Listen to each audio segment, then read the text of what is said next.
we have a question here. How exactly do you connect your anecdote to the present? Great question. So this is something that you want to show how your anecdote led to this passion, and your passion is in the present.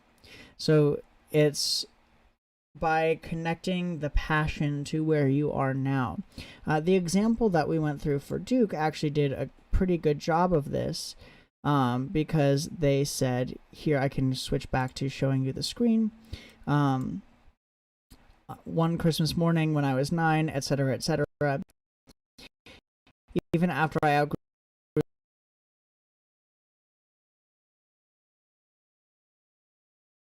I kept the set in my bedroom at home. And they said later in a high school biology class, I learned engineering didn't only apply to circuits, but also to medical devices that could help improve people. Medical engineering allows me to combine these things. I am fascinated. And when you say I am fascinated, that's present tense.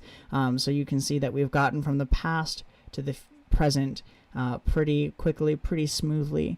And so sometimes it can help to introduce a sort of intermediate time point to show that progression of time. In other ways, in other senses, say that you are somebody who was sitting in the library pulling books off the shelf. You can close on that image, end your anecdote there and say, I still do this. Or now when I'm at the library, I think about, I always make sure to read the author bio, because now that I've decided I want to be a writer myself, to understand a little bit about what people think is where they are now writing this book. So there are ways to do it. Just make sure that you are getting to the present eventually and not just skipping over it from past to future, because that can be a sort of common trap that people fall into when it comes to this kind of essay. Rather than talking about something that happened several years ago, can you talk about something that happened during your junior or senior year? Will this still be as effective at communicating your message and your passion? You can absolutely talk about something that happened recently.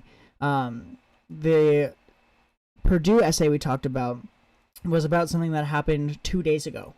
Maybe 1 day ago. I don't quite remember. I've sort of been watching Wimbledon out of the corner of my eye for the past couple days.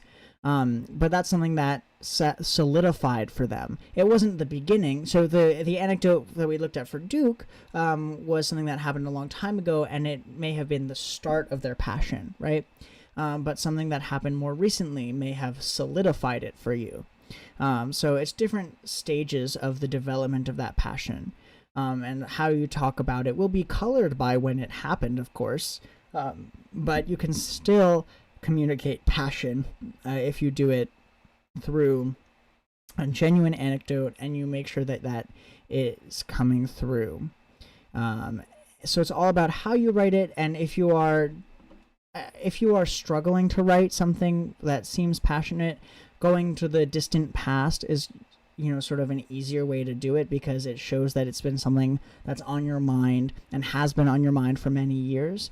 But if you're a skilled writer and you have a genuinely compelling anecdote to talk about that happened recently, that's absolutely valid and just as good at communicating passion if you do it right.